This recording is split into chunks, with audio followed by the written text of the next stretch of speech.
नमस्कार, मनी गुरु की खास पेशकश में आप सभी का स्वागत है। मैं हूं स्वाति रायना। आज हम बताएंगे तेजी के बाजार में क्या रहे आपकी निवेश स्ट्रैटेजी। क्या ये पोर्टफोलियो में निवेश बढ़ाने का है समय? एसआईपी निवेशक अभी क्या करें और छोटे लंबी अवधि के लक्ष्यों की प्लानिंग कैसे करें। साथ ही चर्चा करेंगे सभी के म्यूचुअल फंड लाइट फ्रेमवर्क की, जिससे पैसे फंड लाना अब एएमसीज के लिए होगा और आसान। इसी पर चर्चा करने के लिए हमारे साथ है प्रबलीन बाजपेयी, फाउंडर फिनफिक्स, और प्रतिभा गिरीश, फाउंडर फिनवाइज।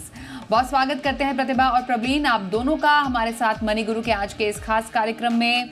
बाजार में काफ़ी धुआंधार अच्छी हमने तेज़ी देखी है पिछले कुछ दिनों से, और जब ऐसा एक माहौल बनता है बाजार में तेज़ी का, तो निवेशकों के चेहरे पे भी मुस्कान आ जाती है। एक कुछ एक्स्ट्रा रिटर्न की वो आस उनको आती है कि अब हम बाजार से और पैसा कमा सकते हैं।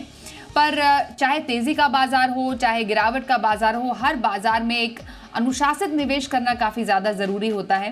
पहले बाजार की तेज़ी में जो निवेश की स्ट्रैटेजी रहे, अभी माहौल ताज़ा माहौल को ध्यान में रखते हुए प्रबलीन, तो क्या करना चाहिए, पहला स्टेप क्या रहे? नमस्कार। बिल्कुल Swati ji, I think it's 20,000 के लेवल्स को हमने वापस टच किया है सितंबर के बाद। आज इंडिया का जो मार्केट कैपिटलाइजेशन है वो 4 ट्रिलियन डॉलर्स टच हुआ है। सो मेरे ख्याल से ये एक टाइम है जब इन्वेस्टर्स को ऐसा लगता है कि मार्केट में बहुत तेजी आ रही है। तो दो तरीके के इन्वेस्टर्स अक्सर उभर के आते हैं। एक वो जिनको लगता है कि अब जल्दी से हम पैसा डाल दें, बिकॉज हम कहीं इस रैली के उसका बेनिफिट ना ले पाए, हम कहीं पीछे छूट ना जाएं, तो एक फोमो का इफेक्ट आता है। और कई निवेशकों को ये लगने लग जाता है कि शायद बहुत ऑलरेडी मार्केट ने तेजी देख ली है, तो पैसा निकालने का समय है। But as a long term investor मेरे ख्याल से बहुत, जैसे अभी आपने बोला, एक जो डिसिप्लिन है और जो आपकी आईज है वो आपके गोल्स पे होनी चाहिए। तो आपके माइंड में आपका लक्ष्य बहुत क्लियर होना चाहिए कि आप किस चीज के लिए इन्वेस्टमेंट कर रहे हैं, और आप उसके हिसाब से अपना इन्वेस्टमेंट कंटिन्यू रखें। कई बार no action is the best action, यानी कि मार्केट में लोज और हाईज आते रहेंगे। तो बिना किसी एक्शन के अपनी इन्वेस्टमेंट्स को कंटिन्यू करना मेरे ख्याल से एक बहुत महत्वपूर्ण चीज है। दो तीन सूरतें हैं जहां पे निवेशक ये सोच सकते हैं कि शायद उनको अपना कुछ चेंज करने की जरूरत है, और वो तभी है अगर आपका कोई गोल फुलफिल हो रहा है, उसकी टाइम पूरा हो रहा है और आपको पैसे की जरूरत होने वाली है, तो आप डेफिनेटली अपना पैसा धीरे धीरे निकालना शुरू करें।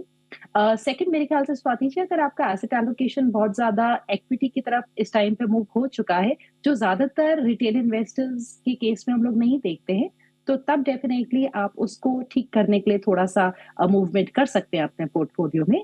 और तीसरा, कि अगर आपको लगता है कि आपके पोर्टफोलियो को किसी तरीके के रिव्यू की जरूरत है, बहुत ज्यादा स्कीम्स हैं और थोड़ा डीक्लटर करने की जरूरत है, तो ऐसे में भी आप अपने निवेश से थोड़ा पैसा निकाल के रीएलोकेशंस कर सकते हैं। बट अदरवाइज अगर आपका लंबे समय का टाइम पीरियड है इन्वेस्टमेंट्स का, तो आप जैसे अपनी इन्वेस्टमेंट्स को कंटिन्यू कर रहे करिए। और ये सिर्फ एक मेरे ख्याल से शुरुआत है इंडियन मार्केट्स की। हम अगर 19 जब तक हम अपने इंडिपेंडेंस के 100 साल पूरे करेंगे, मोदी जी ने जो इंडिया के एम्बिशियस टारगेट सेट किया है कि हम एक डेवलप्ड इकोनॉमी होंगे। ईवाई की रिपोर्ट बोलती है कि हमारा जीडीपी करीबन 25 ट्रिलियन होगा with per capita income of $15,000। तो Swati ji, this is just the beginning, and अपने इन्वेस्टमेंट्स को एक डिसिप्लिन तरीके से कंटिन्यू करना आई थिंक सबसे इम्पोर्टेंट चीज है जो निवेशकों को करनी चाहिए। बिल्कुल, तो बाजार के किसी भी चाल में कुछ डूज और डोंट्स का ख्याल रखना चाहिए। प्रतिभा, एसेट एलोकेशन भी काफ़ी इंपॉर्टेंट है। कई बार हम कुछ एसेट एलोकेशन करते हैं बाजार की चाल के हिसाब से या उसके उतार चढ़ाव के हिसाब से। कई बार हमारा एसेट एलोकेशन बिगड़ भी जाता है। क्या अभी एसेट एलोकेशन को रिव्यू करना का सही समय है? अभी एसेट एलोकेशन का सही तरीका क्या होना चाहिए ऐसे बाजार में? जैसे उन्होंने बहुत खूबसूरती से प्रवीण जी ने बताया, एसेट एलोकेशन अगर ठीक करना है तो ये बेस्ट टाइम है जब वैल्यूएशंस अच्छे होते हैं। तो एसेट एलोकेशन को सुधारें। एसेट एलोकेशन जब शॉर्ट टर्म नीड्स जो होती है उसके लिए आप डेट में इन्वेस्ट करेंगे और लॉन्ग टर्म के लिए इक्विटी में। टैक्टिकल एसेट एलोकेशन कभी भी गलत हो सकता है। तो अगर आपने कस्टमाइज फाइनेंशियल प्लान के हिसाब से अगर आप कर रहे हो, आपने लॉन्ग टर्म नीड्स इक्विटी में है और आपने तय किया हुआ है कि आपका इक्विटी परसेंटेज होगा 70 और ये टाइम पे आपको पता चल रहा है कि 70 का 80 या 90 हो गया, तो उसको कम करना ये बहुत अच्छा मौका है ये एसेट एलोकेशन को सुधारने का। आमतौर पे जब एसेट एलोकेशन बोलते हैं तो हम सिर्फ इक्विटी डेट सोचते हैं, लेकिन ये भी तो आपको सोचना है कि इक्विटी के अंदर जो है आपका लार्ज कैप कितना है, मिड कैप कितना है और स्मॉल कैप। हाल ही में आपने देखा कि स्मॉल और मिड कैप का रनअप बहुत अच्छा हुआ है। अगर आपने पहले डिसाइड किया है कि आपका 60% या 2/3 of your portfolio will be large cap और अभी के रनअप की वजह से वो कम हो गया, तो it's also a good time कि आप थोड़ा वो मार्केट कैप को भी अपने एसेट एलोकेशन प्री डिसाइडेड के हिसाब से वापस बैलेंस कर दें। This is a fabulous opportunity to do. Absolutely. तो एसेट एलोकेशन को रिव्यू करना या अगर रीबैलेंस की ज़रूरत, रीबैलेंसिंग की कोई किसी भी किस्म की ज़रूरत है, उसको ध्यान में रखें। जो शॉर्ट टर्म और मीडियम टर्म के लक्ष्य है प्रबलीन, ऐसे में क्योंकि शॉर्ट टर्म के लक्ष्य काफ़ी ज़्यादा इम्पैक्ट होते हैं ऐसे किसी भी मूवमेंट से, तो शॉर्ट टर्म हो गया एंड देन मीडियम टर्म के लिए आपको क्या ख्याल रखने की ज़रूरत है जिन निवेशकों के शॉर्ट और टू मीडियम टर्म के लक्ष्य हैं इस वक्त? जी, स्वाति जी, हमारे पास भी बहुत निवेशक है जिनके पास कई बार वो आते हैं, वो कहते हैं हमें 1 साल का ही पैसा लगाना है। तो ऐसे में अगर आपका कोई नियर टर्म होराइज़न है 1 से 3 साल का, तो मेरे ख्याल से आप उस टाइम पे इक्विटी से थोड़ा दूर रहें। 3 साल में आप तो भी शायद एक 10 से 15% का इक्विटी रख सकते हैं, पर ज़्यादातर आपका जो पूरा पोर्टफोलियो है वो ऐसे में फिक्स्ड इनकम में ही होना चाहिए, बिकॉज़ जो प्रेडिक्टेबिलिटी है रिटर्न्स की वो आपको बहुत ज़्यादा ज़रूरत है और आपको अपने कैपिटल एप्रिसिएशन से ज़्यादा आपको अपनी कैपिटल की सेफ्टी का ध्यान देना है, बिकॉज़ आपके लक्ष्य पास हैं। इसलिए यहाँ पे बहुत ज़्यादा एडवेंचरस इन्वेस्टमेंट्स निवेशकों को नहीं करने चाहिए और स्पेशली जब मार्केट्स जैसे आज हम देख रहे हैं कि मार्केट जब बहुत रफ्तार पकड़ती है, अक्सर ऑप्टिमिज्म बहुत बढ़ जाता है इन्वेस्टर्स में एंड तब हम कहीं न कहीं थोड़ा-सा ग्रीडी होके हमें लगता है कि कोई बात नहीं, हम रिस्क ले लेते हैं। तो मार्केट कंडीशंस के हिसाब से आप अपना रिस्क एपेटाइट ना बदलें। आप अपनी जो इन्वेस्टमेंट होराइज़न है, उसके साथ अगर आपका साल 2 साल का ही होराइज़न है, तो आप वहाँ ज़्यादा रिस्क ना उठाएँ, बिकॉज़ आपको अपने पैसे को सेफ रखना बहुत ज़रूरी है। पर जहाँ पे हमारे पास 3 टू 5 इयर्स का इन्वेस्टमेंट होराइज़न आ जाता है, मेरे ख्याल से वहाँ पे हमारे पास थोड़ी अपॉर्च्युनिटी हो जाती है कि हम फिक्स्ड इनकम से थोड़ा बाहर निकल के partially equity and partially debt में एक इन्वेस्टमेंट पोर्टफोलियो अपने लिए क्रिएट कर सकते हैं। एंड मेरे ख्याल से हमारे पास बहुत खूबसूरत प्रोडक्ट्स हैं with in the mutual fund industry, जैसे कि बैलेंस्ड एडवांटेज फंड्स हो गए, जो मार्केट के अनुसार जो प्राइस टू अर्निंग्स रेशो है, price to book value ratio है, मोमेंटम क्या है मार्केट्स में, बहुत सारे फैक्टर्स के बेसिस पे अपना इक्विटी का जितना परसेंटेज उनको इन्वेस्टमेंट रखना है उसको डिसाइड करते हैं स्वाति जी, एंड जो रिमेनिंग है आपका डेट में होता है। मार्केट में अगर एकदम गिरावट आई तो वो अपने आप आपका जो पैसा है वो फिक्स्ड इनकम से इक्विटी में डाल देते हैं और उसका विपरीत भी करते हैं अगर मार्केट्स बहुत रफ्तार पकड़ लेती हैं। तो मेरे ख्याल से अगर 3 से 5 साल का आपका एलोकेशन का होराइजन है, तो आप डेफिनेटली बैलेंस्ड एडवांटेज फंड्स को देख सकते हैं। और अगर अभी हम डिफरेंट बैलेंस एडवांटेज फंड्स को देखें, तो हम ये देखेंगे करीबन 35 से 55% के बीच में ही सबका एलोकेशन है। सो अप्रोक्सीमेटली आप 45 टू 50% होल्ड किया हुआ है। एक अगर हम कैटेगरी एवरेज निकालें इस टाइम पे बैलेंस्ड एडवांटेज फंड्स का, यानी कि 50% वो फिक्स्ड इनकम में है इस टाइम पे, 60% इक्विटी में है और उसी तरीके के वो रिटर्न्स भी देते हैं। तो आपकी रिटर्न एक्सपेक्टेशंस जो इस तरीके के फंड से हैं वो एफडी प्लस 2 या 3% होना चाहिए। तो आप करीबन एक मॉडरेट रिस्क लेते हुए रिटर्न एक्सपेक्टेशंस मेरे ख्याल से 10% के करीब की रख सकते हैं यहाँ पे, जो इन फंड्स ने हिस्टोरिकली दिया है। और यहाँ पे आपका रिस्क भी थोड़ा सा बैलेंस्ड है और आपके रिटर्न्स भी डेट और इक्विटी के बीच के आपको मिल सकते हैं। एब्सोल्युटली। तो बैलेंस एडवांटेज फंड इक्विटी और डेट दोनों का तालमेल ऐसे किसी फंड में होता है, खासियत समझाई प्रबलीन ने। प्रतिभा, बैलेंस एडवांटेज में भी क्योंकि जैसा प्रबलीन बता रही थी, क्योंकि जो नेट इक्विटी का परसेंटेज है वो वेरी करता है, मतलब एज लो एज 30% भी है, एज हाई एज 80% भी है। तो एक निवेशक के लिए कितना परसेंटेज ऑफ इक्विटी में उसको निवेश रखना है या कितना डेट में रखना है, वो ऐसे किसी हाइब्रिड वाले बैलेंस एडवांटेज फंड में वो कैसे सुनिश्चित कर सकते हैं प्रतिभा? अगर वो बैलेंस एडवांटेज कैटेगरी चुनते हैं तो वो फंड मैनेजर तय करेंगे बेस्ड ऑन मेनी फैक्टर्स, जैसे मोमेंटम का कोई फंड होता है, कोई पी के ऊपर होता है, कि उस टाइम पे उस फंड में कितना उनका इक्विटी वर्सेस डेट होगा। अगर ये अगर वो सोचते हैं कि हमें हाइब्रिड चाहिए लेकिन ज्यादा कंजर्वेटिव नहीं चाहिए, तो उसके लिए भी है कि वो हमेशा 65% इक्विटी में रखेंगे। लेकिन अगर आपका क्वेश्चन ये है कि हाई वैल्यूएशंस में क्या करना चाहिए, तो हमारा मकसद जो होना चाहिए मिड टर्म के लिए कि वॉलेटिलिटी कम हो और रिटर्न्स बेटर देन डेट मिले, उसके लिए balance advantage is a good story, and उसमें बेटर रिटर्न्स मिलेंगे और वॉलेटिलिटी अपने आप एडजस्ट हो जाएंगे। लेकिन अगर आप अग्रेसिव हाइब्रिड चुनोगे तो आपको 65% इक्विटी जरूर मिलेगा, लेकिन उसके साथ आपका वॉलेटिलिटी है जो है वो थोड़ा बढ़ जाएगा, तो it kind of defeats the purpose. So you have different kinds of hybrid, you can do BAF balance advantage, you can do aggressive hybrid, you can also do multi asset fund. कि अभी आपको लग रहा है कि तो apart from debt and equity let's do some gold, you can also do a multi asset fund and will also give you FD beating returns over the medium term. बिल्कुल। और जो पुराने निवेशक हैं प्रवीण, जिनका लंबी अवधि का एक लंबा 10 से 15 साल का होराइजन है, जिन्होंने मार्केट के कई साइकिल देख लिए और आने वाले टाइम में देखेंगे भी, उनको तो शायद ज़्यादा कुछ बदलाव करने की ज़रूरत नहीं है, मतलब छेड़छाड़ करने की ज़रूरत ही नहीं है अभी पोर्टफोलियो में। तो मेन फोकस क्या रहना चाहिए अभी? बिल्कुल मेरे ख्याल से स्वाति जी, जहाँ पे उनका ऑनगोइंग इन्वेस्टमेंट्स हैं उनके लिए ये बहुत अच्छा टाइम है जब इंडियन इकोनॉमी के मैक्रो इकोनॉमिक्स अगर हम देखें, हमारी ग्रोथ स्टोरी देखें, हम इस टाइम पे सबसे fast moving trillion dollar economy है, हम 6.5 से 7% के ग्रोथ पे हैं। एंड मेरे ख्याल से जब एक ग्लोबल एनवायरनमेंट थोड़ा मिक्स्ड है, एक तरफ हमने इजराइल वॉर देखी है, हमने रशिया और यूक्रेन के क्राइसिस देखे, हमने पीछे एनर्जी क्राइसिस देखे हैं, नेक्स्ट ईयर चैलेंजिंग होगा, प्रेसिडेंशियल इलेक्शंस है यूएस में, इंडिया में इलेक्शंस है। इस पूरे सेटअप के बीच में जब एक हमारी कंट्री की इकोनॉमी अच्छा कर रही है, मार्केट्स अच्छा कर रहे हैं, यहाँ पे अगर कोई करेक्शन मिलती है मेरे ख्याल से ऑनगोइंग इन्वेस्टर्स को जिनकी ऑलरेडी इन्वेस्टमेंट्स है, सो कुछ लिक्विडिटी अपने पास मेंटेन करके मेरे ख्याल से वहां पे पैसा वो ऐड कर सकते हैं इंक्रीमेंटली।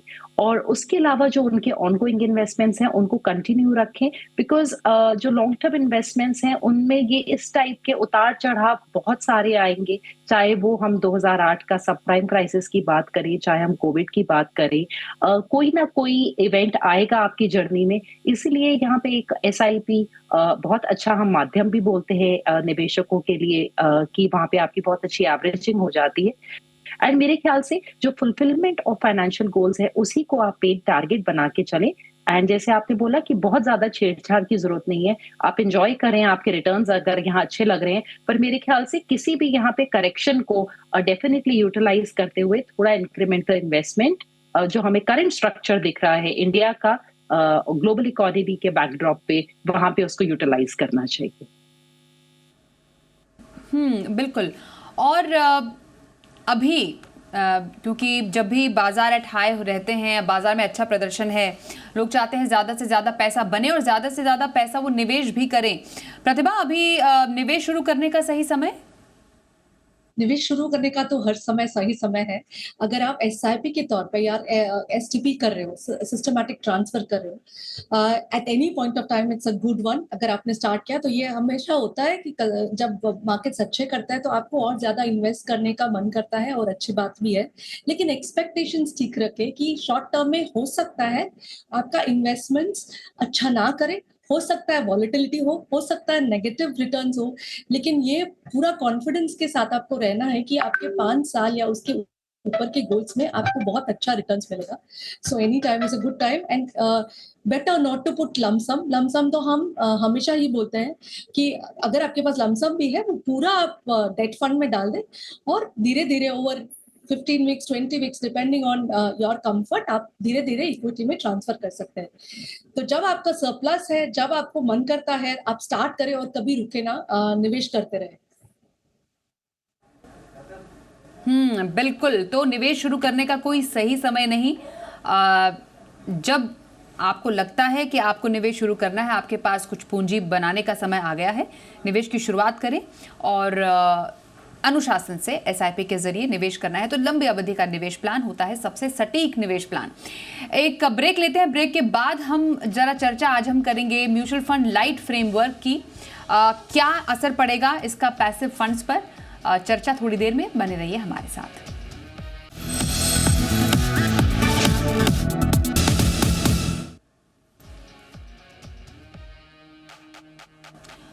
आज हमारे साथ मनी गुरु में चर्चा में शामिल हैं प्रवीण बाजपेयी, फाउंडर फिनफिक्स, प्रतिभा गिरीश, फाउंडर फिनवाइज, और अब बात करने वाले हैं म्यूचुअल फंड लाइट फ्रेमवर्क की, जिस पर सेबी आखिरी चरण में है। समझना जरा चाहेंगे ये फ्रेमवर्क क्या है, क्यों लाया गया है। और प्रवीण, आपसे शुरुआत करें तो म्यूचुअल फंड लाइट फ्रेमवर्क पिछले कुछ समय से इस पर काम चल रहा है और आखिरी दौर में है ये फ्रेमवर्क।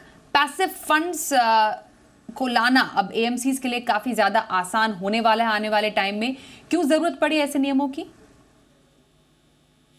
अगर हम पैसिव और एक्टिव इन्वेस्टिंग का एक बड़ा बेसिक कंपैरिजन देखें तो स्वाति जी, पैसिव इन्वेस्टिंग इज सिंपल कि आपने जहां पे एक इंडेक्स को मिमिक करना है। आपको पता है अगर आपने निफ्टी 50 को ट्रैक करना है कि निफ्टी 50 में कौन से फंड्स हैं, आपको किसी तरीके की रिसर्च की जरूरत नहीं है। तो एक सिंपलर प्रोसेस हो जाता है। फंड मैनेजर की जो स्किल है वो लिमिटेड है वहां पे। उनको जितना इन्फोसिस है उतना इन्फोसिस ले लेना है, जितना रिलायंस इंडस्ट्रीज है उतना ही परसेंटेज रिलायंस इंडस्ट्रीज का ले लेना है। यानी कि पैसिव इन्वेस्टिंग अपने आप में एक बड़ा सिंपल तरीका है निवेश करने का। और इस इन्वेस्टमेंट को बढ़ाने के लिए, पैसिव इन्वेस्टिंग को मेरे ख्याल से बूस्ट देने के लिए, जो अभी इंडस्ट्री का सिर्फ करीबन 17% के करीब है, ये रेगुलेशंस में थोड़ा चेंज लाया जा रहा है जहाँ पे हम पैसिव इन्वेस्टिंग को इजी कर रहे हैं।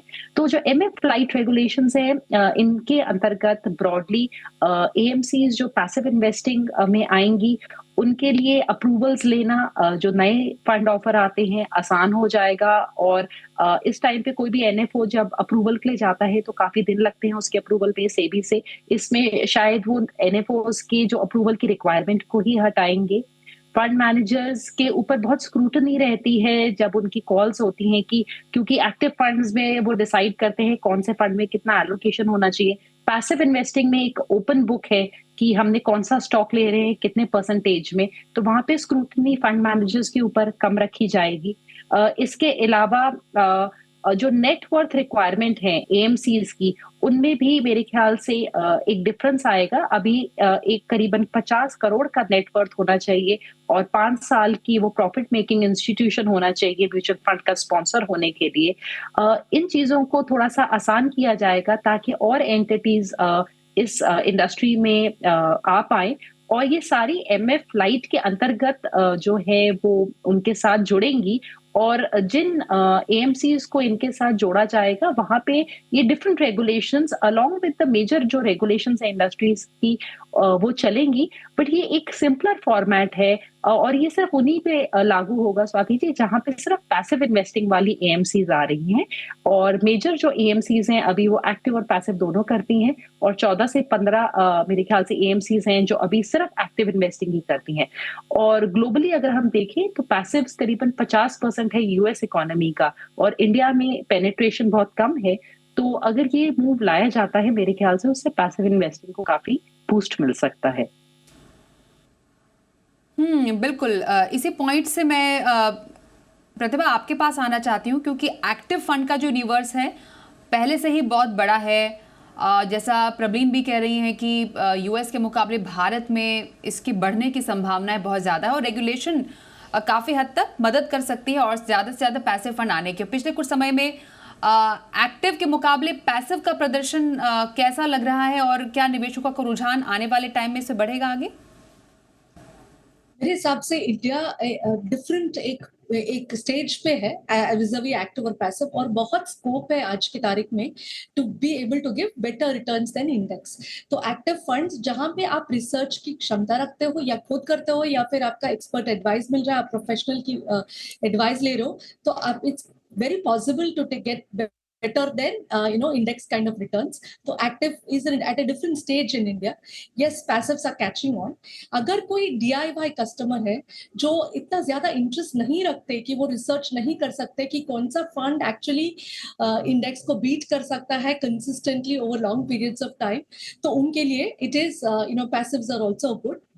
मेरे हिसाब से it's never active versus passive, it's active and passive, कि आपके पोर्टफोलियो में दोनों के लिए अलग अलग एक रोल है।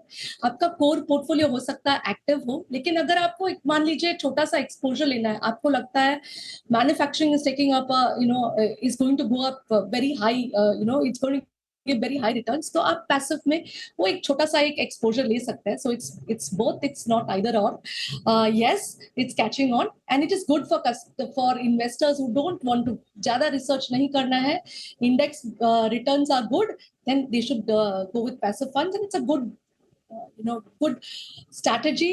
Why should only financial plan जो है वो सिर्फ कस्टमाइज क्यों रहे? रेगुलेशन भी तो कस्टमाइज रहना चाहिए। जहां पे इंटरवेंशन ही नहीं है वहां पे सिंप्लीफाई कर दे और ज्यादा इनोवेशन आएगा पैसिव फंड्स में, ज्यादा लोग जुट जाएंगे निवेश में, ये तो बहुत अच्छी बात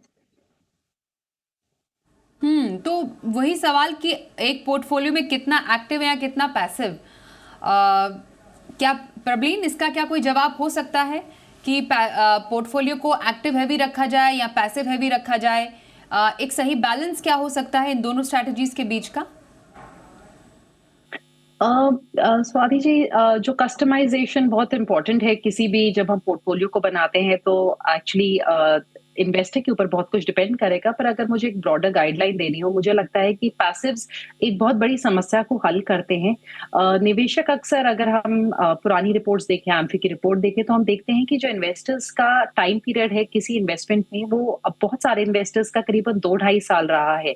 बिकॉज अक्सर इन्वेस्टर्स को लगता है कि वो सही फंड में नहीं है और उस फंड से निकल के एक बेटर फंड को चेज करना शुरू करते हैं।